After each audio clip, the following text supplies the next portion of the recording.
tardes. Como siempre, gracias por vuestra asistencia, más en un viernes especial, un viernes difícil, viernes de Dolores, ¿no? Viernes de Dolores. Y gracias al Espacio Ardemas por cedernos el espacio generosamente. Hoy estamos aquí para presentar el libro Perón, una biografía argentina. Yo soy Álvaro Romero, el editor del libro, por si alguien no me conoce. Y yo tengo una misión muy difícil, que es presentar a Fernando Alonso Barahona. Difícil porque cuando alguien ha escrito lo que ha escrito, os dejo la solapa, no la voy a leer, pero precisamente lo estaba hablando con Fernando en la puerta antes de empezar. No sé dónde saca tiempo para escribir todo lo que escribe, ¿no? Entonces es muy difícil presentar a Fernando Alonso Barahona. Yo, si me permitís, como además creo que la mayoría de los que estáis aquí le conocéis, lo que voy a hacer es como conocí yo a Fernando Alonso Barahona. Fernando Alonso Barahona a mí me escribe un día y me dice, se presenta y me dice que tiene un libro que sí me interesaría. La verdad que ni le pregunté qué libro era, porque solo con decirme que era Fernando Alonso Barahona, para mí un editor medio, un editor pequeño, pues yo a Fernando Alonso Barahona le conocía. Y entonces dije, qué maravilla, ¿no? Que me escriba a mi editorial Fernando Alonso Barahona. Entonces me propuso este libro, El cine español en la era de Franco, 1939-1975. Probablemente él se dirigió a mi editorial porque sabía que la figura de Francisco Franco siempre era bienvenida en mi editorial, pero es que además hizo una obra maravillosa, una obra que siempre... ¿Cuántos años tiene este libro ya? ¿3? 22, no, 2. 2 años, 2 años y medio. Es un libro que siempre recomiendo cuando alguien me dice ¿qué puedo leer para saber de...? Siempre intento vender el libro de Fernando Alonso Barahona porque es un libro extraordinario sobre la cultura en el régimen de Franco con tan mala prensa, que realmente Fernando Alonso Barahona desmonta temas de censura, temas de ese tipo de cosas que tanto se hablan. Y es un libro, para mí es uno de los libros de referencia en mi editorial. Y presentamos el libro aquí también. ¿Fue aquí? Sí. Fue aquí. Presentamos el libro aquí también y en ese momento es la primera vez que escuché hablar a Fernando Alonso Barahona. Le vi como hoy, viene sin ningún papel, y digo, bueno, a ver qué nos cuenta este hombre sin un papel, que no trae ninguna anotación, como yo, pero yo es que no le estoy contando nada.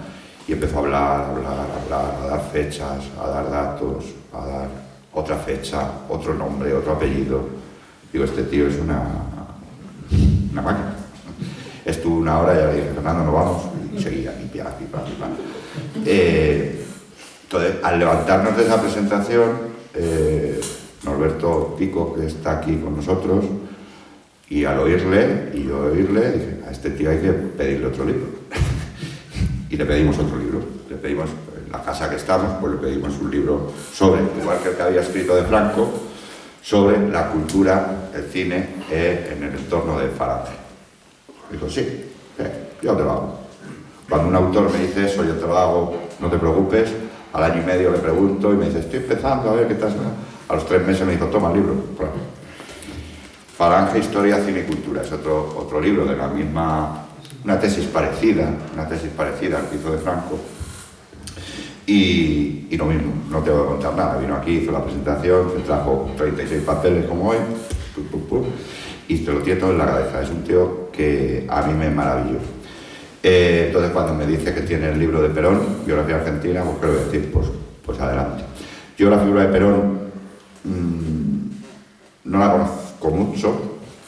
Bien, es verdad que me llamaba más la atención la figura de Evita, y le hice el libro, tal, y he leído el libro, lo leí por encima cuando me mandó el manuscrito, pero a mí me gusta leer los libros cuando ya lo tengo en en papel, es una manía que tengo, los leo profundamente cuando los tengo en papel. Y leí el libro como alguien que no es conocedor de la figura de Perón, que va a encontrarse con un personaje desconocido para él. Y es un libro que se lee de maravilla, Y Fernando Alonso Barahona no lo sabe, pero se lo digo aquí delante de todos ustedes, ya estoy pensando qué cuarto libro le podemos encargar a Fernando Alonso Barahona, porque seguro que será maravilloso como los 3 que ha dejado de herencia en nuestra editorial. Así que yo, sin más, le doy paso a él, dándole las gracias por estas 3 obras con nosotros. Gracias, Fernando.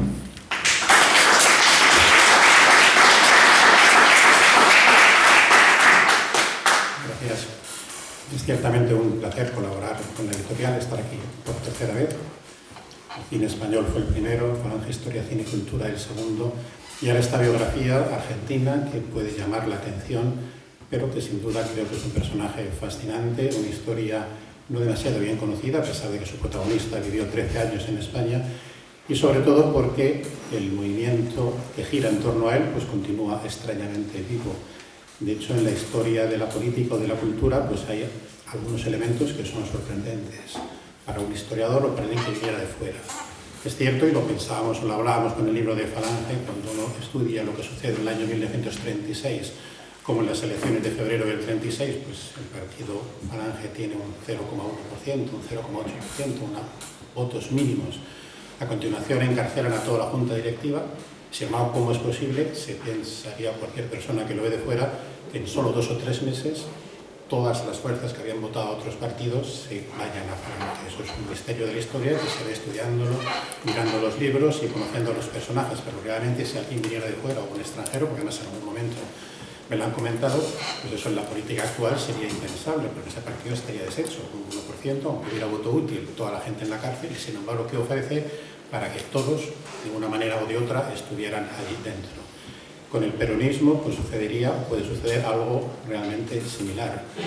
¿Cómo es posible? Sobre todo si lo comparamos con la historia de España, que un personaje que ha gobernado poquitos años, que está solamente del año 45 hasta el año 55, en realidad del año 46, porque las elecciones son en febrero de 1946, que es derrocado por un golpe de Estado, que después va dando tumbos por varios países hasta que llega a España, donde está 13 años, y luego vuelve por unos meses, muere en el cargo, su mujer, su tercera mujer es presidenta, derrocado por otro golpe de Estado, y sin embargo, casi todo el mundo, toda la política argentina de los últimos 40 años, del último siglo, está marcada absolutamente por el personaje de Perón.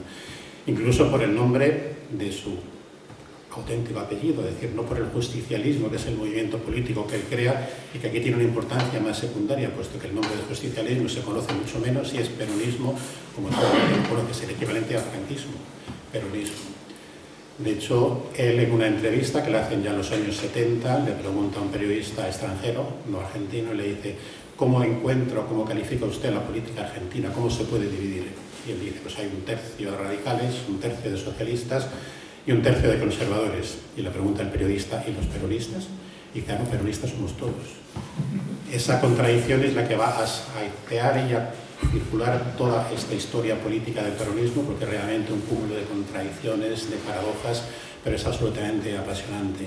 El libro que recomiendo tiene un prólogo de Ignacio Martín Clopet, un historiador argentino al que tengo el honor de conocer en persona, porque ha estado en Madrid en alguna ocasión, y que conoce perfectamente la historia. Él ha escrito varios libros sobre Perón, el último es además sobre el movimiento Tacuara, el movimiento nacionalista argentino, y él ha hecho un prólogo donde yo creo que resume a la perfección todo lo que yo he intentado contar, aparte de que es también como un aval de alguien que es argentino, porque escribir sobre otro país pues tiene sus problemas. Incluso hay gente que en alguna ocasión pues me ha dicho, claro, pero esta no es la historia tuya. Bueno, no te vas a cargar a los hispanistas, o que uno no puede escribir sobre Estados Unidos, Gran Bretaña, Italia o lo que fuere. Pero es cierto que por un lado, aunque no tengas esa vivencia temprana o directa que es tu país, pero sí que lo puedes ver con mayor objetividad. En todo caso, sí que es un aval que un argentino pues diga que ese libro es interesante. Alguien podrá discutir algunos de sus términos, pero bueno, es objetivo y trata de ver toda la auténtica historia y toda la biografía del personaje y de todos los que le rodean, porque no es nuestro país, aunque ha estado muy ligado por esos 13 años.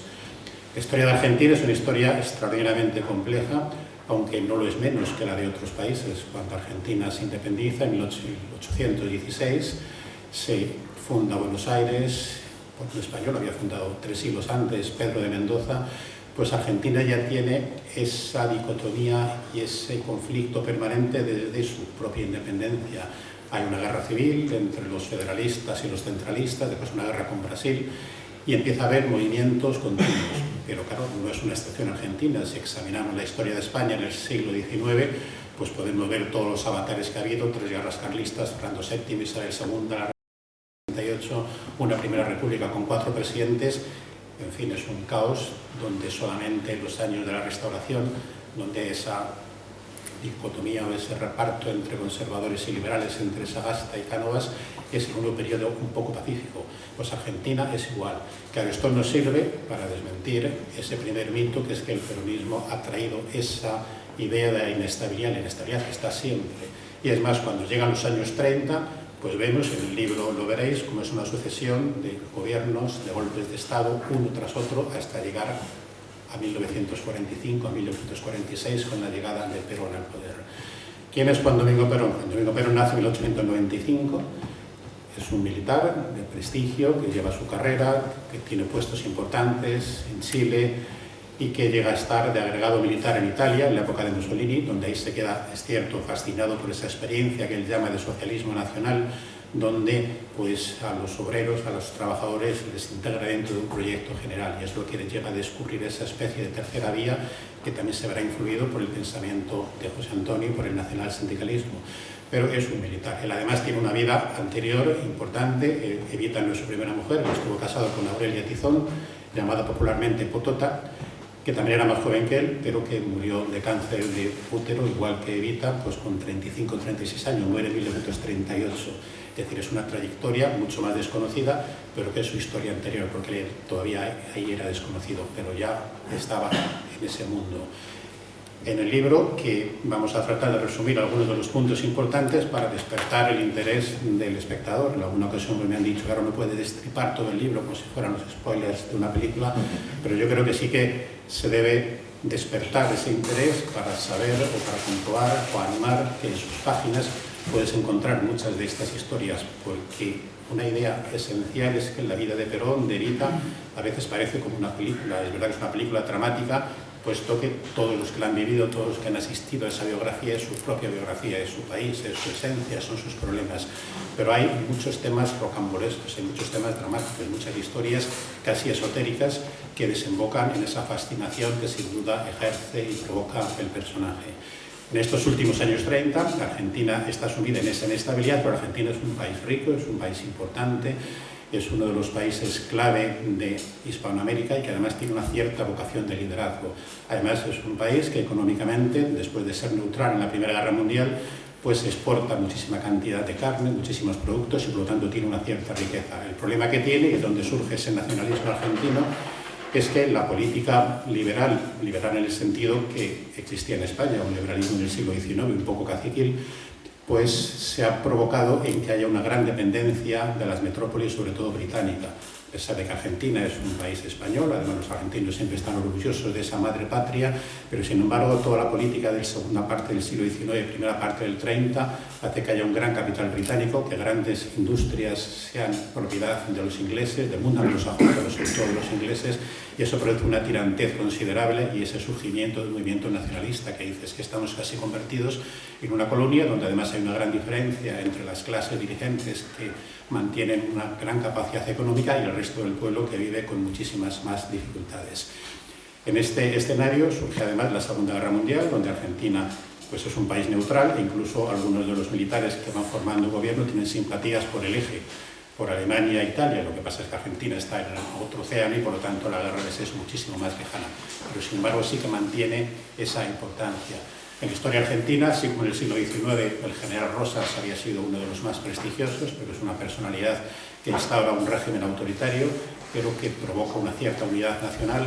En los años 20, el único presidente que logra repetir por segunda vez es Hipólito Yrigoyen, el fundador del Partido Radical. El Partido Radical, en Argentina los partidos son un poco diferentes a Europa, pero realmente ese radical no sería muy distinto a lo que en España era Lerroux, y el Partido Radical Español, que era un partido de centro, centro-izquierda, que luego después en la guerra es cierto que estuvo en el bando nacional y Lerroux fue fusilado en el año 36, pero ese partido era antimonárquico y tenía una posición progresista, centro-izquierda. Ese era Irigoyen, que fue el que hizo una cierta política positiva en los años 20 y después repitió un segundo mandato.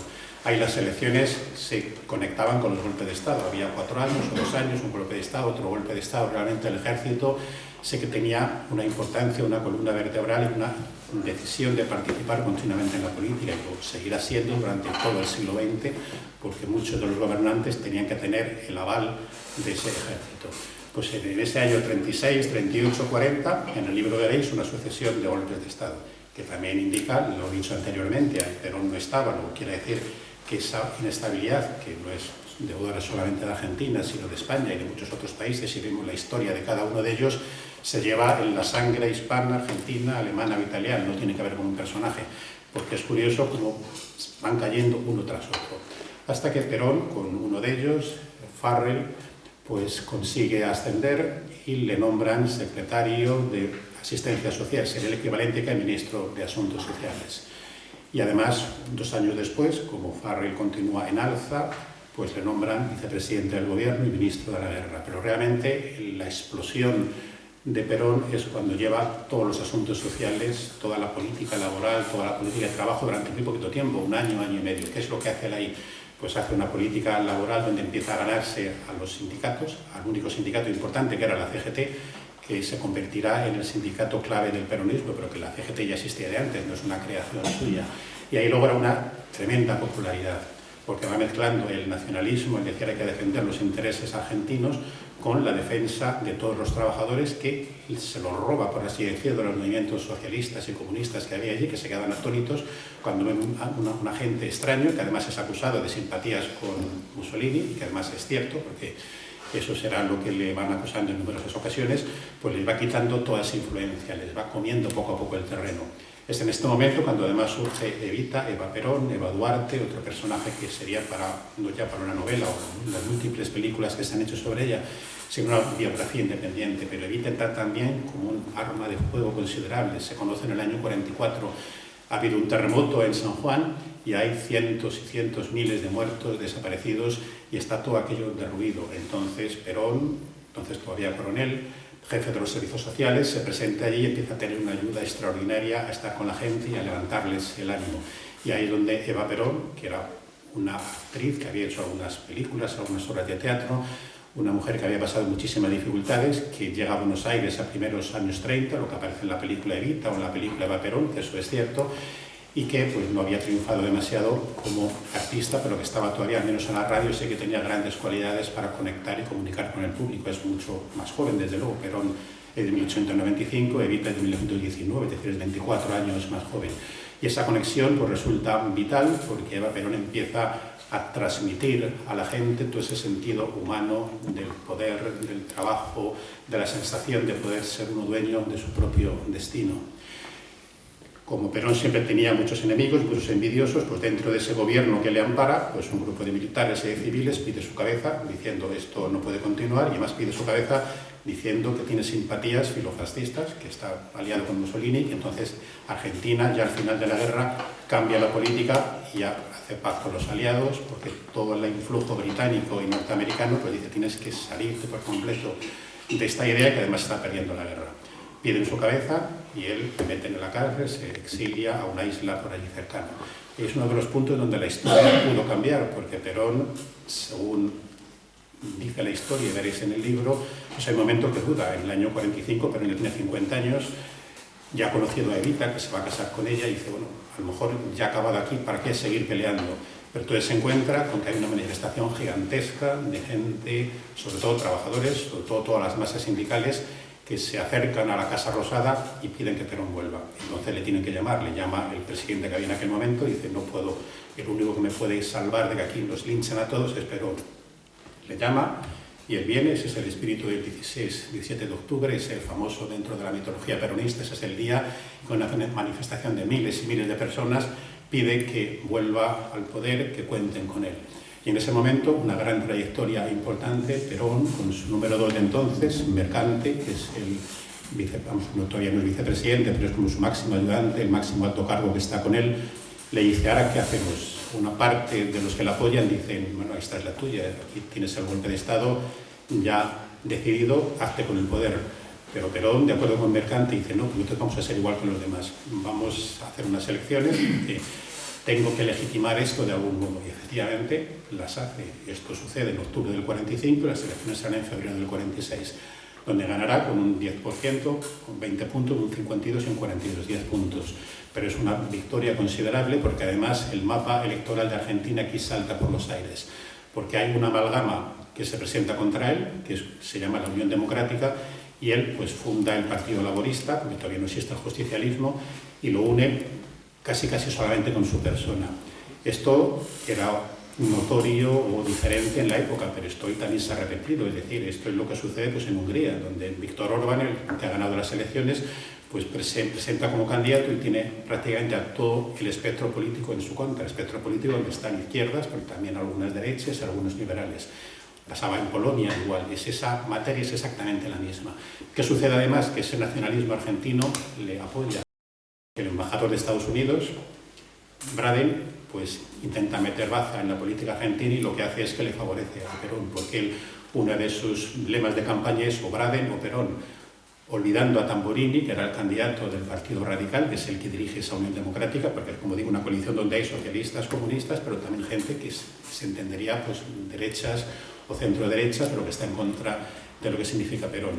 Y Perón tiene detrás el peronismo naciente, pues a la CGT, a todos los sindicatos, y luego sí es cierto que ese nacionalismo, que la Alianza Libertadora Nacionalista le apoya la Iglesia también, algunos militares importantes, y él pues tiene que pactar con más personas. Curiosamente, a pesar de esa mezcolanza revolucionaria, el que pone como vicepresidente es Hortensio Quijano, que es un conservador, que no había sido peronista al principio, pero que le pone como figura de número 2. El vicepresidente en Argentina pues es como en Estados Unidos. Puede no ser nada, puede serlo todo. De hecho, Maristela Martínez Perón sería presidente cuando Perón muere. Si no, pues se queda ahí como en la sombra. Pero esa fórmula de uno y de otro es importante. Entonces Perón elige a Hortensio Quijano, que le da como una cierta presencia para que también ese voto conservador lo tenga. Y así gana las elecciones. Y a partir de ahí, pues con la ayuda de Evita, surge ese gran movimiento justicialista. Claro, y la pregunta que todos nos hacemos: ¿qué es el justicialismo? ¿Qué es el peronismo? Pues indudablemente, como señalo en uno de los capítulos del libro, tiene notorias semejanzas con el nacionalsindicalismo. De hecho, Perón, cuando estuvo en España, Rafael García Serrano le escribió en una ocasión que era lo mismo, solo que trasladado a Argentina. Trasladado, que eso es importante porque los partidos que son nacionalistas o que tienen una inspiración en la nación no se pueden intercambiar con otros, por eso no son amigos de internacionales, donde haya de unos y de otros, y cada país tiene su propia historia, tiene su propia esencia, y por lo tanto, aunque pueda compartir ideales, pues no puede ser al 100%. El movimiento peronista, y casi estaríamos hablando igual que lo que es el movimiento nacional sindicalista, sí que es revolucionario. Yo diría que tiene 5 revoluciones o 5 modos de enfrentarse a esa revolución. Por un lado, la política, la social, la económica, la cultural y la espiritual. La revolución política se resume en esa idea de la comunidad organizada, que es quizás la mayor aportación que el justicialismo ideológica e intelectualmente realiza. Pero la comunidad organizada tiene mucho que ver con la democracia orgánica y es una oposición radical al liberalismo. De hecho, todo este movimiento, como es la Falange y el nacionalsindicalismo, los movimientos de la tercera vía, se enfrentan intelectualmente a todo lo que es el liberalismo. Por eso es difícil de comprender si nos abstraemos, si no entramos en ese nuevo lenguaje. Esa democracia orgánica habla, los partidos políticos en realidad dividen a la nación. Claro, Perón en tan poco tiempo no puede quitar esos partidos políticos. Probablemente la comunidad organizada dice que el hombre, que sí es portador de valores eternos, pero no es un hombre aislado, individualista, sino que para tener y sentir su propia libertad tiene que estar en una comunidad organizada, donde hay derechos, donde hay libertades, por supuesto, pero que tiene un sentido comunitario, un comunitarismo. Eso es esa revolución política que luego, cuando esté en España, pues copiará muchas cosas de lo que puede ser el movimiento. Hay una revolución económica, por supuesto, porque la política peronista es cierto que es intervencionista, es keynesiana, porque en aquel momento Keynes estaba de moda y además inspiraba casi todos los movimientos de entonces. Es una política que dentro de la estructura occidental sí que tira hacia la izquierda, pero en un sentido intelectual, porque es verdad que en el peronismo se interviene se nacionalizan todo lo que era británico, incluso se nacionalizan créditos bancarios. Es una política diferente, totalmente antiliberal. Es verdad que esta parte es la que más puede cambiar en el sentido del tiempo, porque realmente lo que queda en los movimientos es la esencia de las grandes ideas.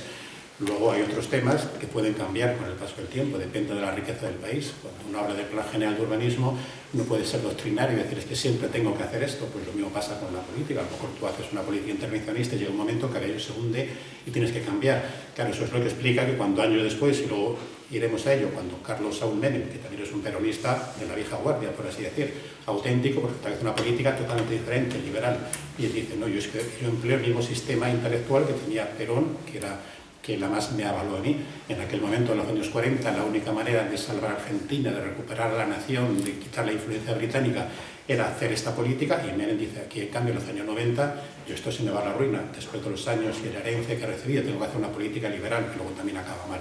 Pero esa es la revolución económica, que sí que tiene mucho de esa intervención en todo. Una revolución social, porque ese estado sindical del que hablaba José Antonio, pues en la política peronista, el estado sindical prácticamente se centra en esa poderosa CGT, con todas sus virtudes y defectos, pero que protagoniza la espina dorsal de la política argentina durante muchos años, porque ahí ese sindicato tiene tanta fuerza que es casi como si fuera el sindicato único. De hecho, los sindicatos socialistas y comunistas prácticamente desaparecen, y la CGT protagoniza ese gran sindicato de productores, que es lo que se había soñado para el nacionalsindicalismo. Es una revolución cultural, porque el peronismo también interviene en la cultura, por eso se separa completamente de la tradición liberal. Eso es lo que en España se intentó en los años 40, en el libro de Falange pues cuento como el sector intelectual de Dionisio Ridruejo y de todos los que le apoyaron, pues intenta crear en España esa política. En la revista El Escorial hay unas ideas muy poco conocidas, pero muy interesantes, de política en el teatro, en el cine, que luego no triunfa porque al final en España pues, se decide ir más por el modelo de lo que diga el mercado, porque eso es muy difícil de llevarlo a efecto, y además en un país que en ese momento tiene dificultades económicas, pues es complicado. Pero el tener una política cultural, es decir, no el sentido liberal que dice yo lo que diga el mercado y yo me las tengo de todo, sino decir, yo aquí tengo una alternativa, la alternativa es esta, en el teatro, en el cine, en la música, en todo. Esa política cultural está, y claro, eso te enraiza mucho más con la nación y te enraiza con los personajes y con los protagonistas. Y por supuesto una revolución espiritual, el justicialismo, que se declara humanista y cristiano, es decir, se declara confesionalmente cristiano, pues sabe y es consciente de que esta revolución espiritual es la base de todo, porque si el hombre está corrompido, si no hay una revolución interior donde las personas sean mejores, pues entonces da igual que hagamos el liberalismo, el nacionalismo o cualquier otro sistema, porque se corromperá.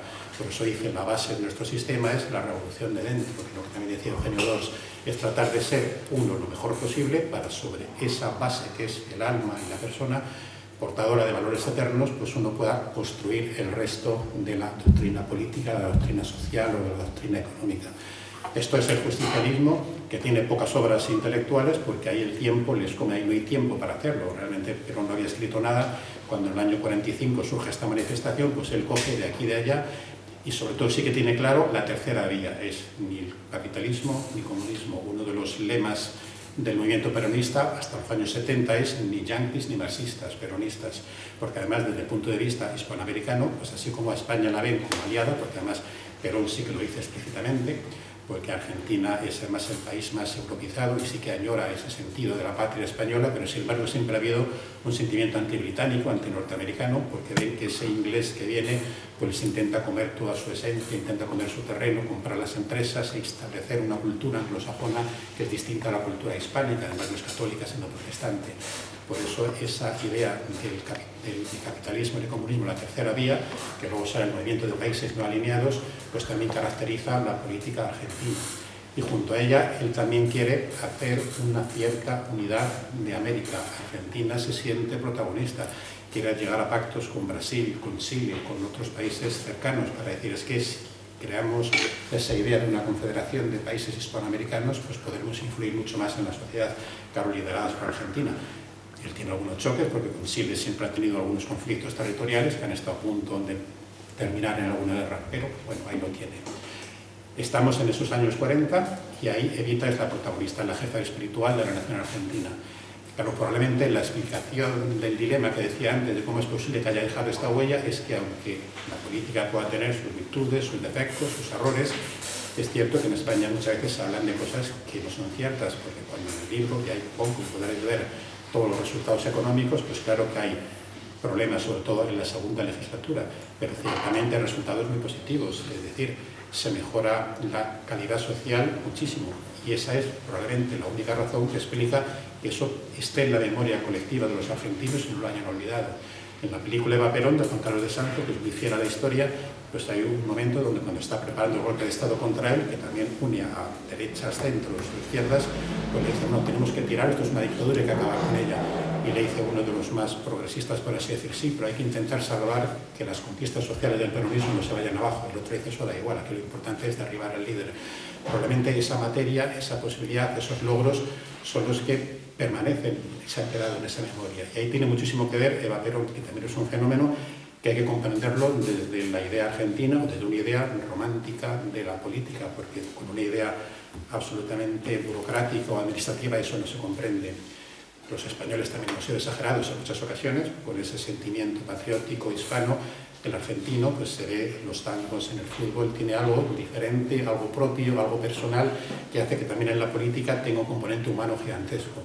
Eva Perón se dejó literalmente la vida en esos años que tuvo, desde el año 47 al año 52. Su gran obra era la Fundación Eva Perón, que es la que se dedica a salvar, a ayudar pues, a los que ellos llamaban descamisados, a toda la gente necesitada y a todas las clases humildes de Argentina. Los métodos a veces no eran ortodoxos, pero sin embargo los resultados sí llegaban en muchas ocasiones. Y además, cuando llega el golpe gorila que lo derriba, pues pueden ver irregularidades, pero nadie se había llevado mucho dinero. Lo que hacía Evita, y además eso lo podemos comprender los que trabajamos aquí algunas personas públicas, vemos que hay cosas que no podríamos hacer, que es saltarse todos los procedimientos, pero Eva Perón lo que hacía con su fundación, que por supuesto estaba apoyada por el Estado, era obligatorio, le daban una serie de dinero pues todos los trabajadores como si fueran cuotas, llovía el dinero, pero ese dinero lo repartía y llegaba, claro, se saltaba el procedimiento, pero hay una anécdota, Mercedes Sosa, la gran cantante argentina, pues decía, mi familia, que era peronista, pues es que mi madre, que era necesitada, pues pidió a Eva Perón, le mando una carta, como hoy llegaron a los ayuntamientos pues miles de sugerencias, pues hay que arreglar esta calle, no tengo trabajo, no tengo problemas en la familia, busco cualquier ayuda, y dice, necesito unas gafas. Y dice, a los pocos días me llegaron 2 pares de gafas. Y dice, claro, esto es lo que rompía los esquemas, lo que ve que llegaba, con lo cual desde la política que está pegada a la calle, sobre todo la política municipalista, pues vemos que sí que es verdad que uno no puede establecer un régimen político durante mucho tiempo saltándose esas normas, porque además eso es una invitación luego a corromperse, pero realmente para la gente que lo ve, que lo tiene, eso le llega, es lo que le produce esa tremenda popularidad que se ve en estas películas y que le hace autodenominarse o llamarse por todo el mundo la jefa espiritual de la nación argentina. La película de Eva Perón empieza con esa campaña electoral del 50, donde toda la CGT pues, aparecen carteles de Perón y Eva Perón y dicen Perón, Perón, la fórmula de la patria, que fue la gran idea que tuvieron en ese año 50 de ya ir al máximo y decir candidato presidente y vicepresidente, Perón, Eva Perón. Esto despierta grandes recelos en parte del ejército y en parte de las clases más pudientes y más económicamente favorecidas de Argentina, donde sí que odian a Eva Perón, porque Eva Perón es una recién llegada, que nada más llegar pues, se hace con todo el mando y además con tono pues, casi chulesco, hiriente, porque se siente orgullosa de lo que está haciendo y dice yo me debo a mi gente, a mis descamisados, a la gente que me apoya y voy a acabar con toda esta estructura. Siempre habla de la oligarquía, hay que cargarse a la oligarquía, a los oligarcas, a aquella gente que está sacando sangre a la nación. Pero eso produce ampollas, lo mismo que en el ejército, produce ampollas que Eva Perón propone armar a la CGT, porque ya ve que puede haber algún movimiento en contra de Perón. Hay que armar a la CGT. Llega a comprar armas, está con el príncipe Bernardo de Holanda y tiene un montón de armas. Claro, esto ya es pasar la raya. Los militares le dicen, hombre, esto no puede ser, esto es un caos, ¿cómo puedes pretender armar aquí a la gente? Y eso se retira. Pero ya tiene esa semilla de lo que luego va a suceder. Perón y Eva Perón van muy ligados a España y eso es otro capítulo importante del libro que podréis ver, porque en el año 1947 Eva Perón viene a España. Pero la importancia que tiene con relación a España es que en el año 46, cuando en la ONU se declara el aislamiento de España y votan casi todos los países en contra del régimen español para derrocarle prácticamente, porque era un ahogo económico considerable, son muy pocas las naciones que apoyan a España, se cuentan con los dedos de una mano, porque está el Vaticano, Portugal, algunos países árabes, de ahí viene esa tradicional amistad España con los países árabes, pues ciertamente, y algún país iberoamericano, pero que Argentina, de repente, un país importante que tiene un liderazgo considerable dentro de la política argentina, la política americana, diga ahora voy a apoyar a España completamente, pues eso causa sensación, lo que por supuesto ocupa las presiones de Inglaterra, de Estados Unidos, pero además lo hace en aposta, porque cuando venía en el avión Eva Perón iba comentando con sus vigilantes, estoy deseando, me gustaría ver lo que está diciendo la mujer del presidente de Estados Unidos cuando sepa que viaje a España, todo lo que va a rabiar por esto. Y Perón le envía de embajadora aquí para estar de viaje durante unas semanas. Pero además, lo que es más importante, no es solamente una ayuda espiritual o una ayuda política, aun siéndolo, porque eso va a ser como unas piezas de dominó, donde el resto de países americanos poco a poco van a estar a favor de España, sino que ya unos acuerdos comerciales muy importantes, sobre todo porque con eso Argentina se salta el bloqueo, lo burla completamente. Argentina tiene carne, tiene trigo, tiene muchos excedentes, y ya unos acuerdos, unos protocolos Franco-Perón, que es lo que viene a traer aquí Evita, que en el libro se dice exactamente cómo es, todas las toneladas de trigo, todas las toneladas de carne, que son fundamentales para una España que en los años 40, 46, 47, 48 ha tenido varias cosechas negativas, y ese aislamiento es profundo, porque en España hay pobreza en muchos ámbitos en ese momento. Pero esa ayuda es fundamental, no solo en el aspecto simbólico, sino en el aspecto real, porque esa ayuda llega. Por supuesto, todo eso se paga, no es que se regale, pero las condiciones económicas fueron favorables y luego se fueron devolviendo.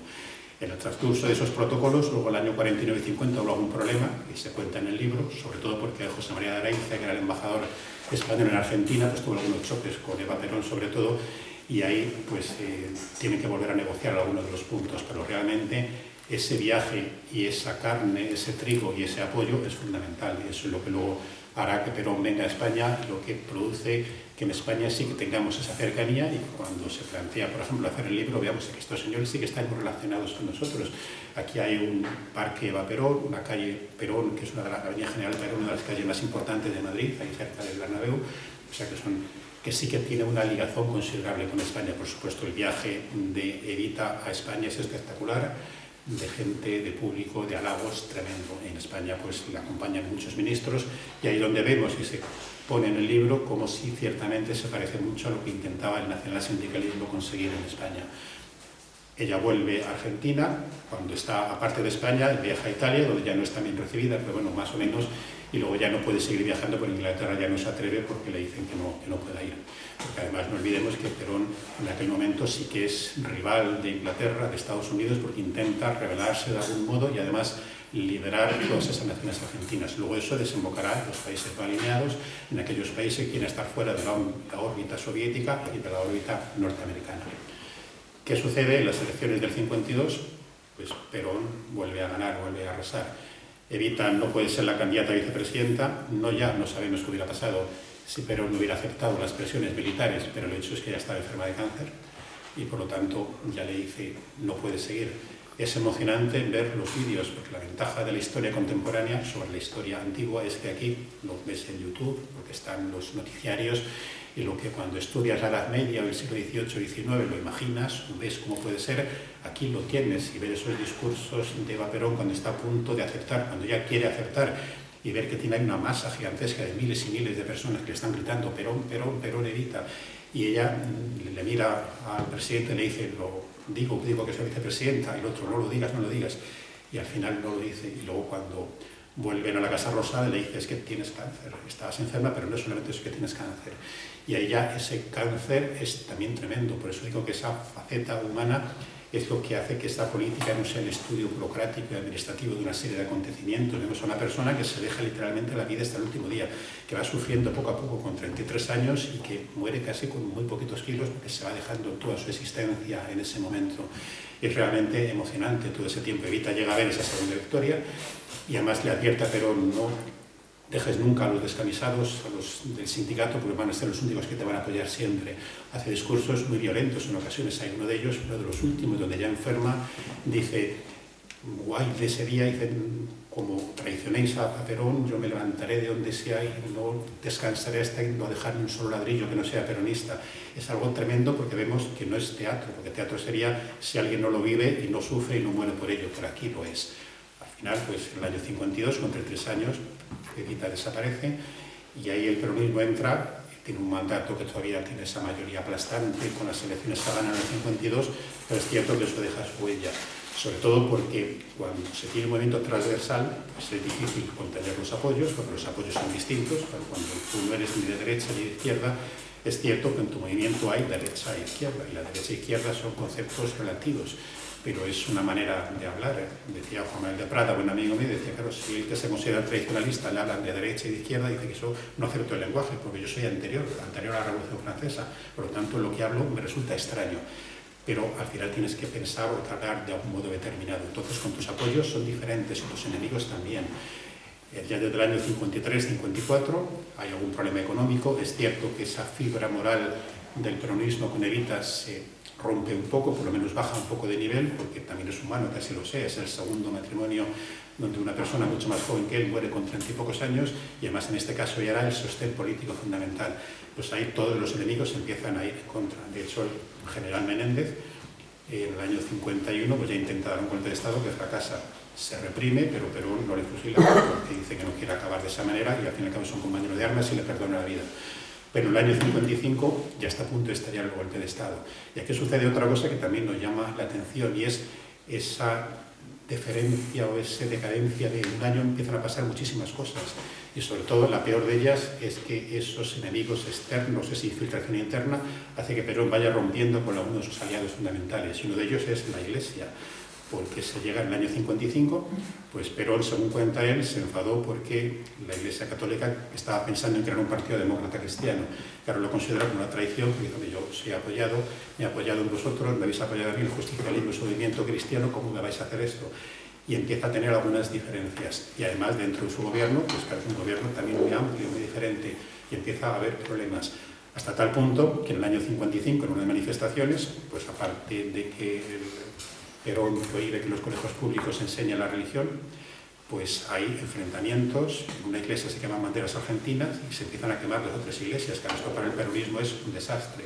Y en ese momento es curioso lo que enseña la historia, que Franco le manda una carta privada y le dice al general Perón, no te enfrentes con la iglesia, porque la iglesia es permanente y nosotros somos pasajeros.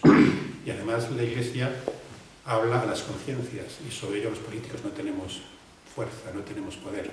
No le hizo caso, de hecho llegó a ser excomulgado, jurídicamente un tanto dudosa, luego se levantaría, como a continuación contaré.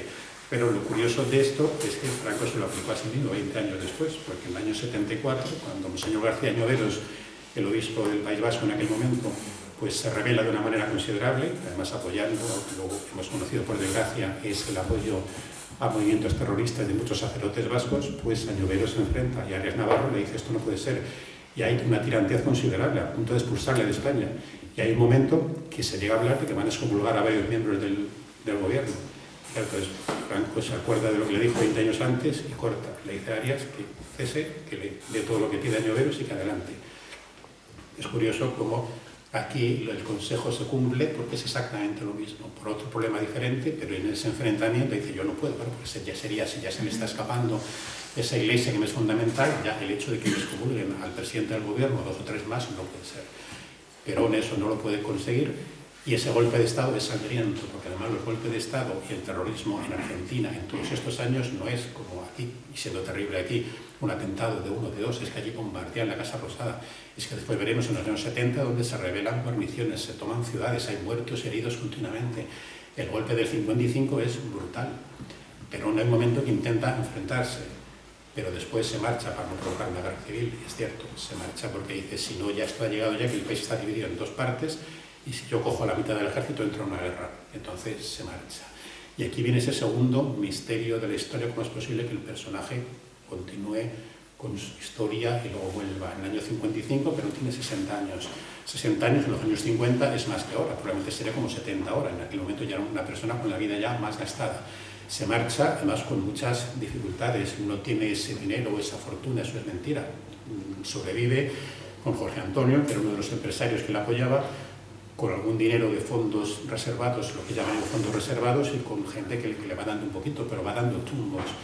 Y es dramático ver cómo va primero a Paraguay, En Paraguay, como tiene problemas, pues va a Panamá. En Panamá es donde conocerá a la que será su tercera mujer y presidenta, María Estela Martínez, Isabelita, que tiene como nombre, porque también es una bailarina, que es muy joven. María Estela es de 1931, vive todavía, tiene 93 años y no vive en Madrid. Pues en aquel momento ya 35 años, 36 años más joven que Perón, y forma ya ese grupito desde Panamá. Pero en Panamá hay atentados, hay gente que se le quiere cargar, con lo cual se tiene que ir, se marcha a Nicaragua, después a la República Dominicana, después a Venezuela, y van dando tumbos en 5 países durante 5 años hasta que por fin es acogido en España. Pero en España el acogimiento no es tan sencillo en un comienzo, porque primero España mantiene relaciones con Argentina, los gobiernos gorilas que llama el peronismo en Argentina también son igualmente complejos, porque desde gobiernos radicales que serían radical socialistas por algún lado, hasta movimientos que serían conservadores. Hay algunas elecciones o golpes de Estado, pero claro, el país tiene que mantener buenas relaciones con todo el mundo y Perón no se rinde y viene a revolucionar, por lo tanto no es tan fácil adoptarlo. Y luego, por supuesto, era un problema esa excomunión que tenía, que luego los juristas, pues sí que los que hemos conocido el derecho canónico, la excomunión en todo caso fue levantada, pero una excomunión un tanto heterodoxa, porque no es personalmente una persona, sino que lo hizo el Vaticano, y decir, aquellos que están decretando estas leyes y aquellos que están haciendo estas normas quedan excomulgados. ¿Veis? Uno dice, esto fue mi ministro, este fue el otro, no hay la excomunión típica que se dice es a fulanito y a menganito por haber escrito este libro. Se dice a todos los que están haciendo esta política, pero sea como fuera, eso es un bombazo para él y para la política española. Pero él llega en el año 59, llega a Torremolinos y después pues viene a Madrid, donde tendrá pues varios domicilios, en la calle Doctor Arce y finalmente en Puerta de Hierro, en la el 15 de octubre, que se la compra y le ayuda Jorge Antonio. En España también, con ese movimiento que decía antes, los que más le apoyan son los falangistas que están en el gobierno, José Luis Arrese, que entonces todavía está de ministro secretario general del movimiento, Raimundo Fernández Cuesta, 51, 55 hasta 59, pues es toda esa parte del movimiento más falangista español, es el que por un lado apoya a Nasser en Egipto, y es el que dice tenemos que acoger a Perón porque Perón nos ha ayudado mucho, no podemos dejarle tirado de ese modo. Entonces por fin viene además como huésped de honor, no viene en el estatus de exiliado, sino viene como huésped de honor, pero tiene que tener un régimen cuidadoso, por eso Franco no le recibe nunca, solamente al final, en el año 73, cuando ya se marcha. Perón varias veces se queja, claro, no tengo contacto, pero Franco en las conversaciones privadas que tiene con su primo le dice, es que no le puedo recibir porque es que estoy en relación con la política argentina y es que esto es peligroso, yo ya bastante es que aquí le estamos dando todo el apoyo posible, tiene vigilancia policial y una libertad de movimientos considerable. Pero en España esa libertad de movimientos, claro que la maneja, sus contactos son variopintos, pero sí que están todos dentro de un mismo nivel. Jesús Suegos, el interalcalde del Ayuntamiento de Madrid, falangista de la primera hora, es buen amigo suyo, Pilar Primo de Rivera, Pilar Franco. Su principal apoyo dentro de la prensa y de los medios es Emilio Romero, que es el director del diario Pueblo, también vieja guardia y en todo caso una de las personas más populistas del momento, más rebelde, pero que también tiene más apoyos. El diario Pueblo es muy importante y es ya un apoyo personal, es el que siempre ha apoyado a Perón, porque Perón se resume o se refugia en toda esta parte del movimiento, que es verdad que en España en ese instante es el desarrollismo y los tecnócratas los que están gobernando, pero él se refugia en todo esto. Sus vecinos, uno de sus vecinos con el que hace buena amistad es Blas Piñar, y además ambos lanzan comentarios muy positivos en sus memorias. Perón dice, no, Blas Piñar es que además es el notario que cuando se casa Perón en el año 60, pues es el que ejerce de notario, el que hace el certificado de boda, y después es el que le lleva diversos temas profesionales. Y él dice, Perón, pues conocía que una persona que tiene un ámbito hispánico considerable y que además ha tenido el valor de enfrentarse a Estados Unidos con el famoso artículo Hipócritas, que le cuesta el puesto en el Instituto de Cultura Hispánica. Y Blas Piñar en sus memorias también le recuerda con importancia y con afecto, reconociendo que él también era amigo de uno de los presidentes argentinos, pero me conmovió y me interesó mucho la personalidad de Perón. Pero por otro lado, lo que está haciendo aquí es pura política, porque Perón quiere volver a Argentina. Y es ahí donde se produce un acontecimiento absolutamente paradójico. Por un lado se habla del giro a la izquierda de Perón, que formalmente es cierto, y además el giro a la izquierda, pues también se habla en José Antonio en el año 35, pero claro, el giro a la izquierda, aparte de que tiene algo que es consustancial a la política, que tienes que buscar tu propio futuro y tienes que buscar tu propio espacio. Si tu espacio lo ocupan otros, tienes que buscar un espacio distinto.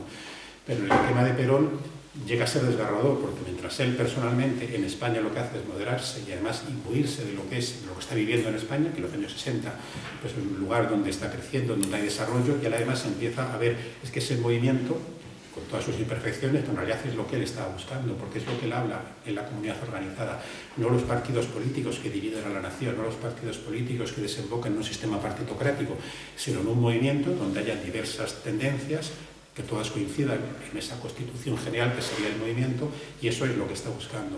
Pero sin embargo las alianzas son de lo más variopinta. Él en uno de los vídeos que está en YouTube dice que me voy a aliar con el diablo, y efectivamente se va a aliar con el diablo, porque en Argentina los principales opositores son peronistas, el peronismo está prohibido decir incluso el nombre de Perón, poco a poco se van presentando algunos candidatos, pero no pueden llamarse de ese nombre, y es una persecución considerable. Entonces ese movimiento de los países no alineados pues es el que va cambiando el primitivo peronismo y se va convirtiendo en lo que luego serán los montoneros, el ejército revolucionario montonero, y gente que ya va siendo progresivamente de izquierdas, de hecho algunos acabarán en el marxismo completamente. Y los primeros es un movimiento que no sé, serían en España sería importante o sería conflictivo identificarlos, pero es un movimiento casi de extrema izquierda, pero heterodoxa, porque son nacionalistas argentinos, siguen siendo cristianos, pero poco a poco se van separando y quieren ya casi la revolución violenta. Claro, Perón lo va diciendo a todos que sí, aunque en España vaya teniendo aliados distintos. Y en España pues, se producen elementos de una importancia y de algo considerable y que además nos demuestran cómo España era compleja y no se puede reducir la política de un país a 4 brochazos, porque en España había muchísimas cosas que pueden parecer contradictorias, pero es que a lo mejor la memoria histórica nos miente.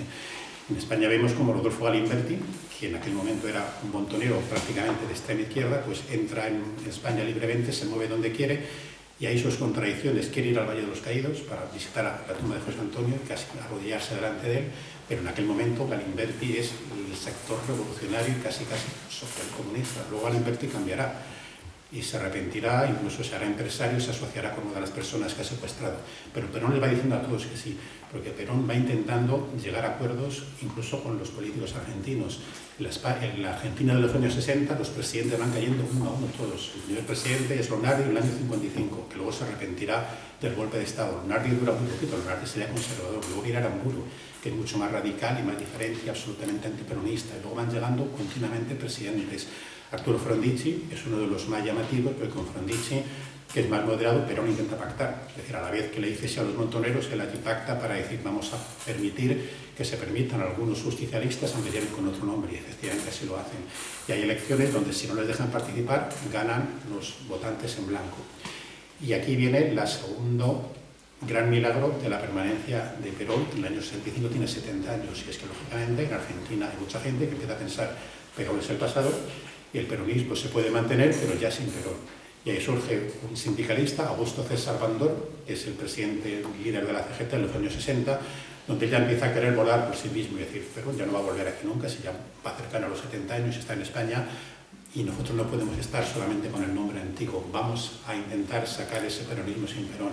Claro, Perón se alarma, manda a su mujer, a María Estela, para visitar Argentina y para movilizar a su gente y decir, no puede ser, me estáis traicionando si quitáis los nombres anterior y aquí creáis ese peronismo sin Perón. Por eso, cuando hablamos de María Estela Martínez de Perón, que parece que era solamente la bailarina que se había convertido en presidenta, tampoco es cierto, es un desconocimiento profundo de la historia. María Estela lleva ayudando a Perón en la política argentina desde los años 60 y en el año 65 está varias semanas allí en Argentina, ahí donde se trae a Lutherrega, la otra personalidad también esotérica y tremenda que daría para otro libro independiente, y allí María Estela trata de unificar todo aquello. Mandó ser asesinado por los montoneros, porque los montoneros a su vez ven que ese pactismo moderado pues es el que va a impedir que ellos tomen la revolución. Y el modelo de esa revolución es Fidel Castro, que en aquel momento está de moda, porque Fidel Castro entra en el año 59 y ha revolucionado toda la política americana. Hasta tal punto está de moda que John William Cook, que es uno de los peronistas de izquierda, pero peronistas de la vieja guardia, por así decir, que en la película Eva Perón aparece enfrentado a Espejo, que es el más derechista, por así obtener, y John William Cook le dice a Perón que se marche a Cuba, porque eso sería simbólico. Dice, no, tú no te tienes que exiliar en Cuba. Pero Perón ni por asomo pensó en irse a Cuba, y eso que en aquel año todavía Fidel Castro, antes de declararse comunista 100%, probablemente estaba con ese nacionalismo distinto, hispano y diferente, pero obviamente jamás pensó en irse a Cuba. Pero es el modelo de esa revolución, la revolución castrista es el modelo que tienen los montoneros. Van pasando los años, los presidentes, he hablado con Frondizi, después viene Guido, luego Arturo Illia, Algunos tienen buenos resultados económicos, otros malos. Llega Onganía, que también es uno de los más moderados, pero es que podría considerarse casi como conservador, pero Onganía sufre en el año 70 una revolución tremenda en Córdoba, el cordobazo, por la subida, la bajada de los salarios y la subida de los precios, pues hay una revuelta gigantesca con docenas de muertos, pero para Onganía cae. Tienen que poner a Levingston, que está unas semanas, y luego Alejandro Lanuse, que también es otro que intenta ser moderado y que ya en los años 70 dice aquí ya no hay más remedio que pactar la vuelta de Perón, pero sin Perón.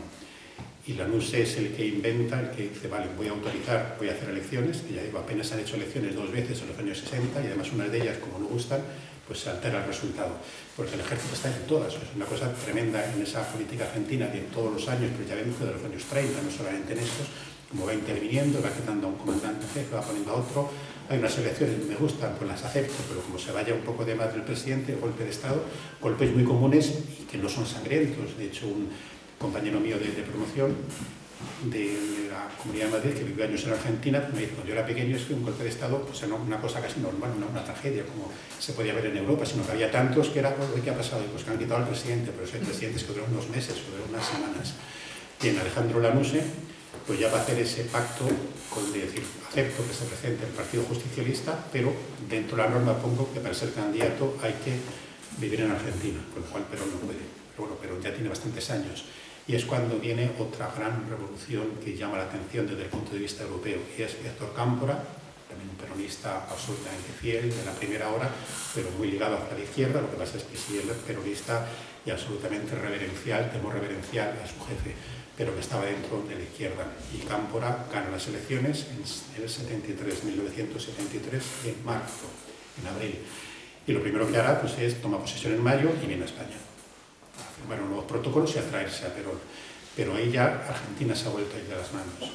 Cuando viene a España, pero López Rodó es el ministro, pues López Rodó, en su libro de memorias, cuenta, el libro de memorias suyo es muy interesante, porque es un dietario de toda la política internacional de solamente 6 meses, que también hay lo intensísima que es, todas las cosas que hizo, porque además hay pocos comentarios personales, va diciendo todo lo que hace.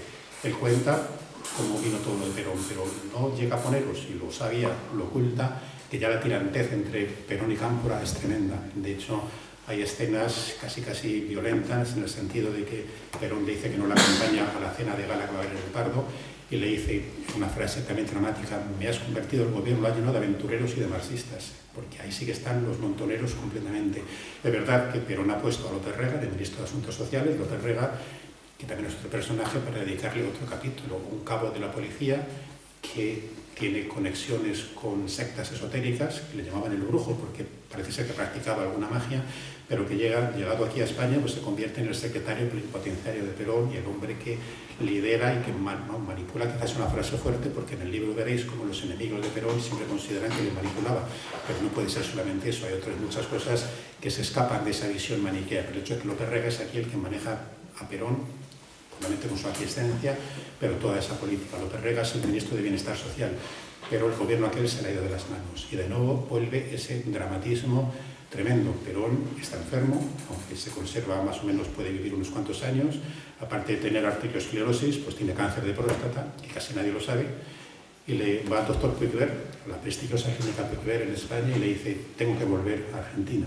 El doctor le dice, mira, si estás aquí tranquilo, puedes vivir 3, 4, 5 años. Recordamos, tiene ya 78, en aquella época es como 80 y tantos, pero si vas allí nadie sabe, porque eso va a ser una tensión tremenda. Y él le dice, tengo que volver porque Cámpora ha soltado la chusma, y vuelve.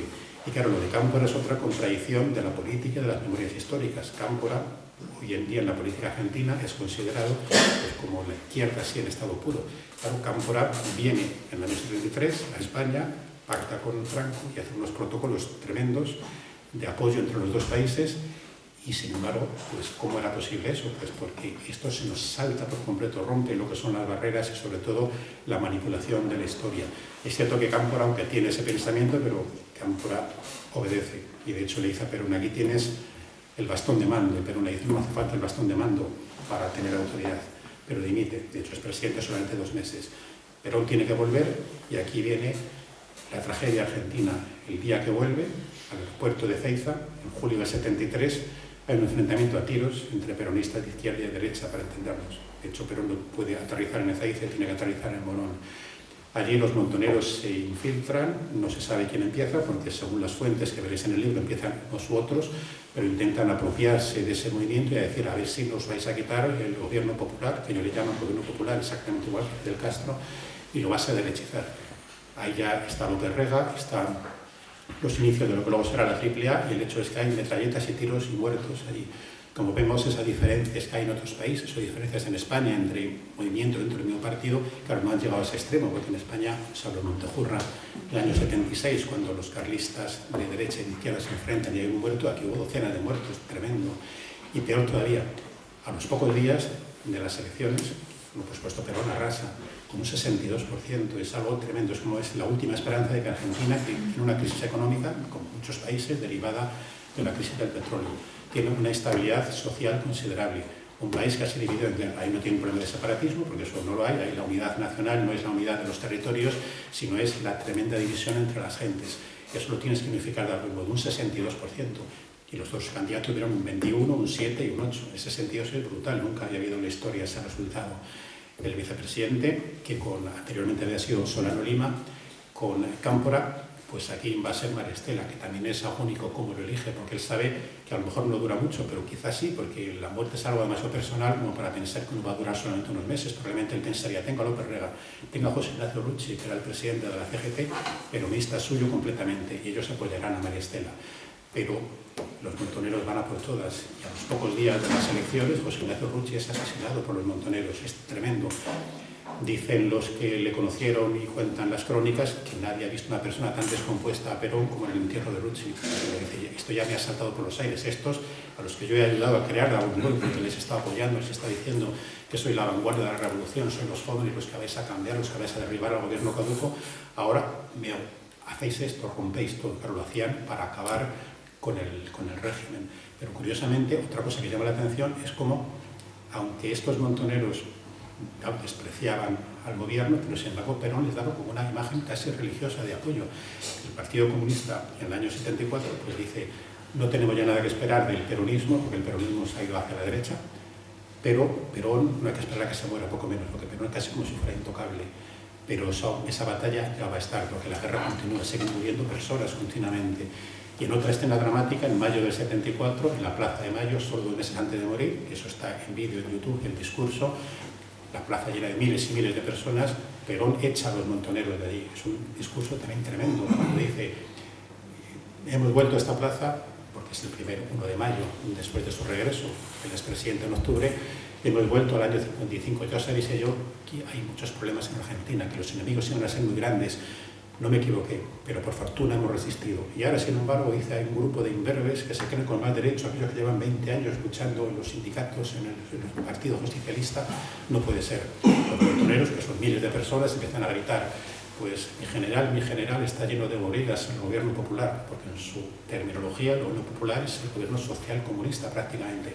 Pero les echa, ahí se marchan, hay una parte, si hay miles y no como 100.000 personas, pues una parte no mayoritaria, una parte considerable allí en directo, porque el enfrentamiento es en directo, en la política, un discurso os he hecho aquí, fuera de aquí, vosotros nos estáis representando, no tenéis más derecho a aquellos que llevan 20 años luchando para aquí. Pero ya ese tiempo se acaba. María Estela, que el gobierno lo sostiene López Rega, María Estela va siendo sobrepasada poco a poco, pero nadie piensa que pueda acabar tan pronto. Esa historia de esos últimos meses es casi una tragedia griega con esos brotes esotéricos que tiene cuando en el año 71 el cadáver de Evita, que es para otro discurso, todas las vicisitudes que tiene, porque ya casi poco menos le daban algunas proporciones o mágicas de tener miedo de ese cuerpo que está maravillosamente embalsamado, porque un español, el doctor Pedro Ara, le conserva a la perfección el cadáver de hierro. Y dicen los que estaban allí que, aparte de la impresión que tiene al abrirlo, que López Rega intentó hacer algunos conjuros para el espíritu de Evita trasladárselo a María Estela. A lo mejor es una exageración, pero el hecho es que la historia de este cadáver sí que hay muchísima gente que lo consideraba como un símbolo, tanto los antiperonistas, los gorilas, diciendo esto es que poco menos que lo van a adorar aquí, y le van dando esas propiedades mágicas para poder esconderlo. Tiene que estar 20 años escondido bajo un nombre hasta que por fin viene a Argentina.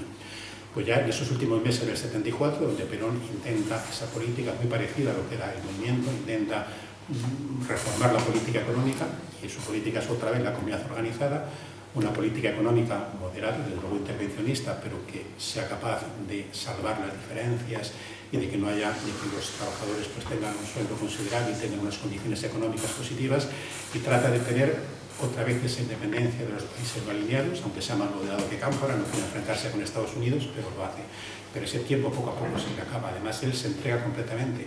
Por eso en el libro se cuentan varias opciones o varios testimonios. Cuando uno escribe la historia, o lee los libros de historia, pues es verdad que hay que conocer testimonios diferentes, pero uno puede creer solamente a uno.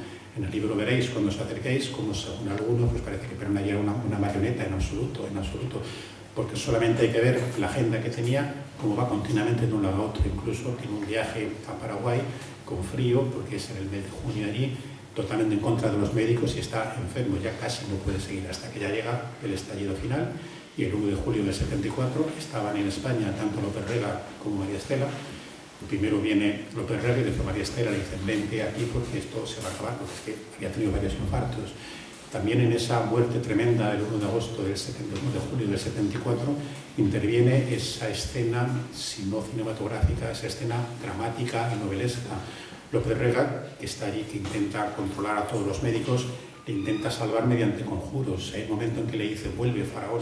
Ya ni me recuerda aquella escena famosa de los 10 mandamientos, la película de Tercer Mandamiento, cuando el faraón Seti muere, y Ramsés dice, el faraón ha volado a las alturas.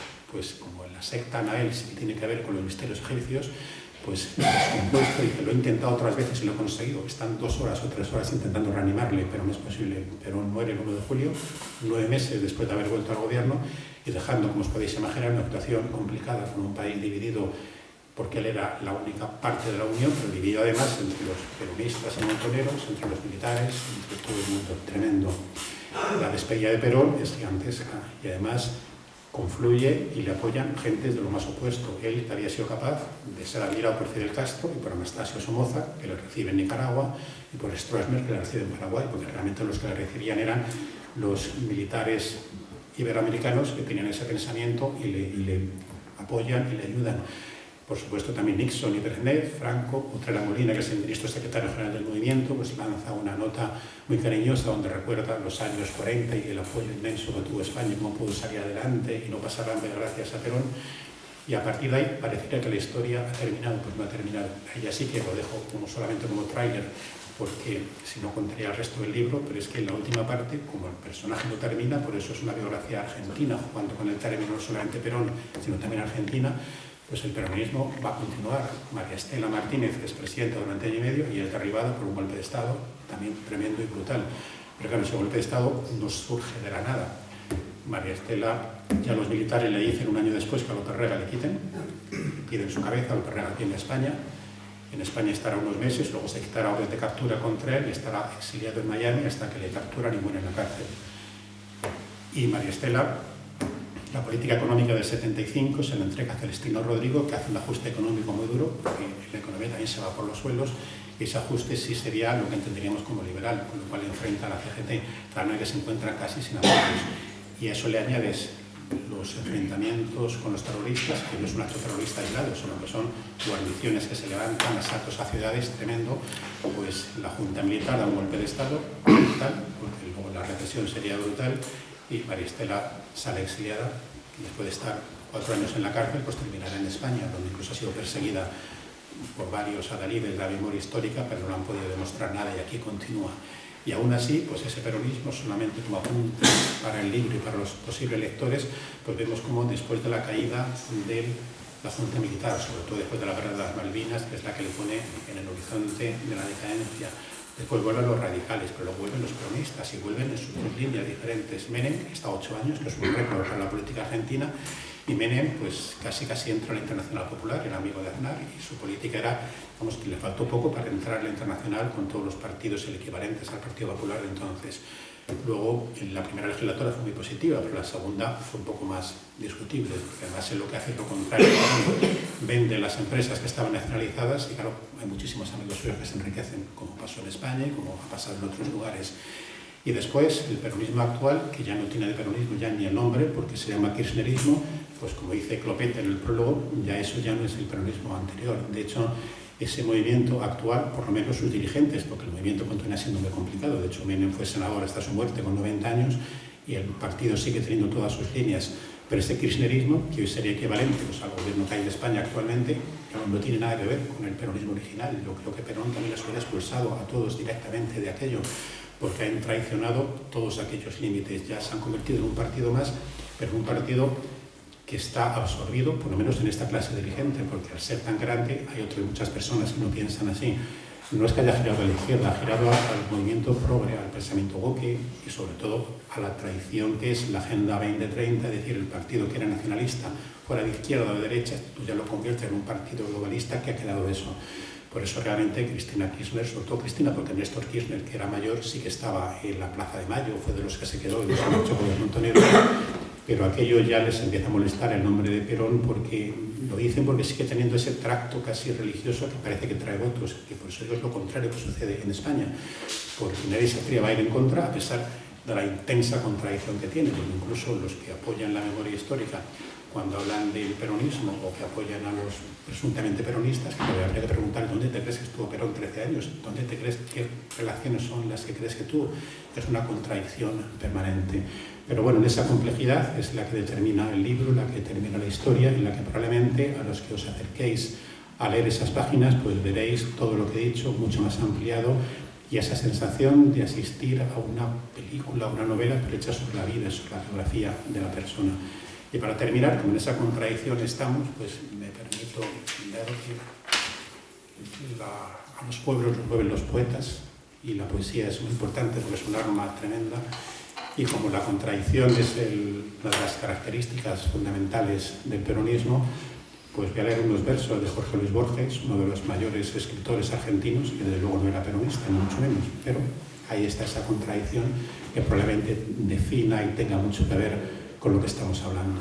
Y además este verso de arte poética habla del tiempo, del paso del tiempo, y al fin y al cabo la historia, la biografía, que es la razón histórica de la que hablaba Ortega y Gasset y Julián Marías, al explicar la razón vital aplicada a la historia y cómo contar una biografía, estás haciendo realmente filosofía, pues es una reflexión positiva sobre el tiempo que pasa, sobre el tiempo de las personas, sobre el tiempo de los países.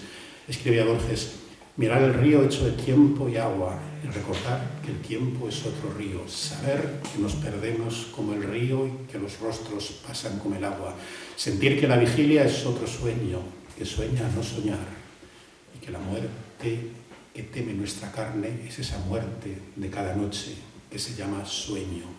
Ver en su día o en el año un símbolo de los días del hombre y de sus años. Convertir el ultraje de los años en una música, un rumor, un símbolo. Ver en la muerte el sueño, en el ocaso, un triste oro. Tal es la poesía, tal es la biografía, tal es la historia y tal es el libro.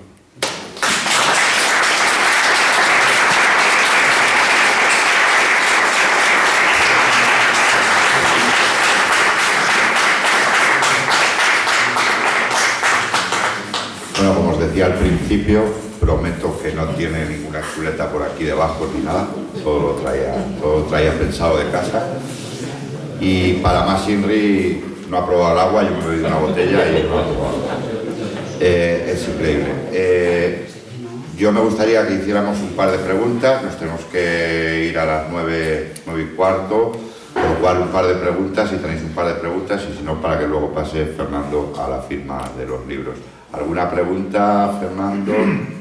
¿A Fernando alguna pregunta? Ahí. No he leído el libro, entonces no le puedo decir nada. Pero sí preguntarle si encontró alguna documentación que probara la relación de Perón con la creación de la Alianza Anticomunista Argentina, AAA, que siempre se atribuye a López Rega. Sí, realmente no hay una prueba absoluta. Es más, siempre se ha considerado a López Rega como el que llevaba o el que dirigía la AAA, pero la documentación que he manejado, y que no es documentación reciente, pues hay muchas personas importantes que lo ponen en duda. No solamente su mujer o su hija, que su hija Norma Aleandro estuvo casada con Raúl Lastiri, que fue el presidente interino entre Cámpora, cuando Cámpora dimite hasta que viene Perón, hay unos 2 meses, donde ya dice que no.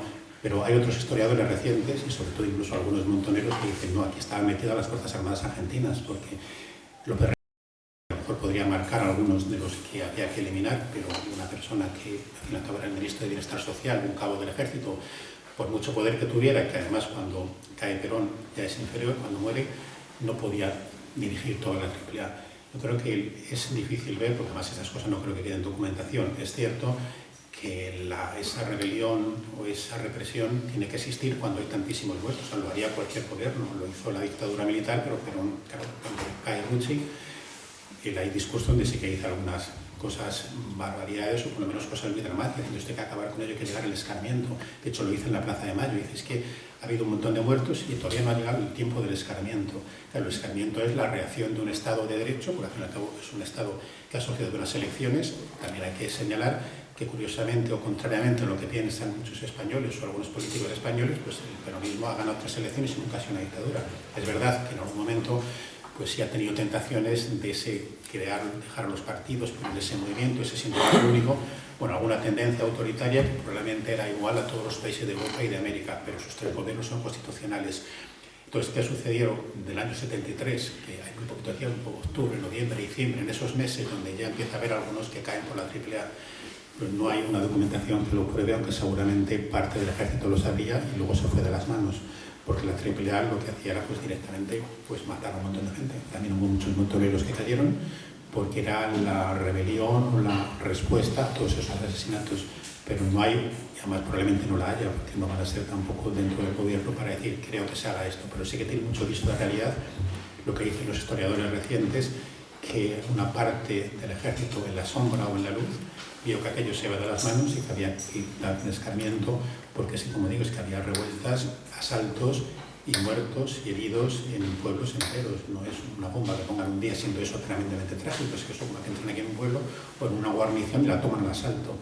Y luego ya en los años que van desde cuando la AAA también actuó más, desde el año 74 hasta el 76, ya ha muerto Perón, pues también se va tanto de las manos que eso es una de las cosas que provoca el golpe de Estado. Incluso lo que se ha encontrado documentaciones como algunos montoneros y algunos comunistas pues llegaron a decir, claro, es que en realidad a nosotros nos interesa acabar con Isabel Perón y que haya un golpe de Estado, porque nosotros con nuestra fuerza revolucionaria acabaremos con ese golpe e instauraremos la dictadura.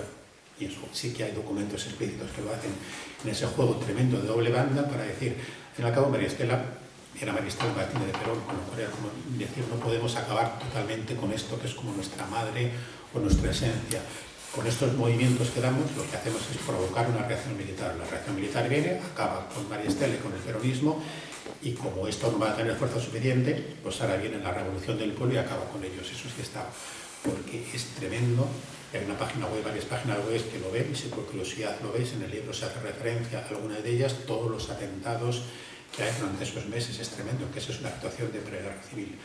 Y claro, la AAA también lo hacía, pero no hay la pregunta tuya, yo por lo menos no hay ningún documento. A lo mejor Ignacio Cloquet, pero tampoco me ha señalado como que faltará eso, porque él revisó el texto, no comentó, el prólogo es muy bueno, me señaló un par de cosas o tres que podría haber matizado, porque también ha escrito mucho sobre Perón y tampoco he encontrado un documento, pero indudablemente en aquellos años en el ejército de gente que fue la que lo organizó, y López Rega lo sabría lógicamente, incluso podría participar, pero sí que tiene viso de realidad de que un ministro, nada más una persona que en la cabo estaba fuera de la estructura del ejército, fuera el que lo organizara o fuera el jefe supremo, eso en absoluto fue así.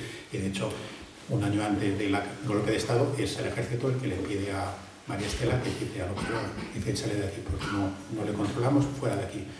María Estela intenta que no se vaya, pero es que no puede porque está ya ata de pies y manos, y él viene a España como embajador plenipotenciario para decir, bueno, te mandamos una misión especial porque han dicho que salga del gobierno. Y eso, si él fuera el que organiza la AAA y el jefe de la misma, pues difícilmente hubiera sido que 4 coroneles le dicen que se marche y él se marcha. ¿Alguna pregunta más para dar por terminada la conferencia, presentación? 3. Bueno, pues a mí solo me queda por decir que Fernando ha explicado perfectamente el libro, que además hay muchas anécdotas, a mí algunas me han resultado muy curiosas, considero el libro muy interesante, y gracias Fernando nuevamente por dejar un libro para la historia en nuestras editoriales, en Editores, y ahora Fernando le firmará los libros que estimen oportunos. Muchas gracias.